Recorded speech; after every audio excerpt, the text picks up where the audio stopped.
Hello everyone, সবাই কেমন আছো? আমাদের গ্রাম বাংলায় একটি প্রবাদ বাক্য আছে যে পাছে লোকে কিছু বলে। এটা একটা কবিতা, আমরা ছোটোবেলায় বইয়ে পড়েছি। তখন তো আর এত অর্থ বুঝতাম না, এখন বুঝতে পারি। আসলে পিছনে লোকে অনেকেই অনেক কিছু বলে, কিন্তু সামনাসামনি এসে কেউই কিছু বলতে পারে না। আর যখন তুমি যে কোনো একটা কাজ করা শুরু করবে, দেখবে তখন এটা নিয়ে নানান জনে নানান ধরনের মত বিনিময় করবে, বিভিন্ন ধরনের কথা বলবে, কেউ হাসাহাসি করবে, টিটকারি মারবে।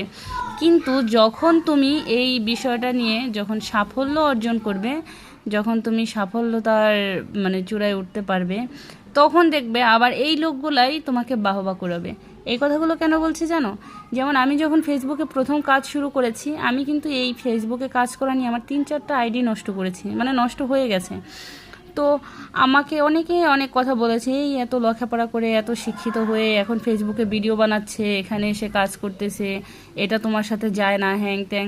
তো আমি মনে করেছি আমি কখনো কোনো বাজে কোনো ভিডিও দেইনি, আমার যেটা ভালো লেগেছে আমি সেইভাবেই মিউজিক ভিডিও করেছি। কখনো কখনো ওই ঘুরতে যাওয়া হ্যাং ত্যাং, এই যে এখন আবার রান্নার ভিডিও তোমাদের সাথে শেয়ার করতেছি। আমি অত বড় পাকা রাঁধুনিও না, তাও। তো তখন আমি অনেকের অনেক কথা শুনেছি, কাছের লোকদেরও অনেক কথা শুনেছি, কিন্তু সেদিন যখন আমি ফেসবুকের যে ফার্স্ট পেমেন্ট নিয়ে একটা ভিডিও ছাড়লাম, তো এটা দেখার পরে আবার সেখান থেকে কিছু কিছু লোক আমাকে কনগ্রাচুলেশন জানিয়েছে। এটার জন্যই তোমাদের সাথে শেয়ার করেছি কথাটা।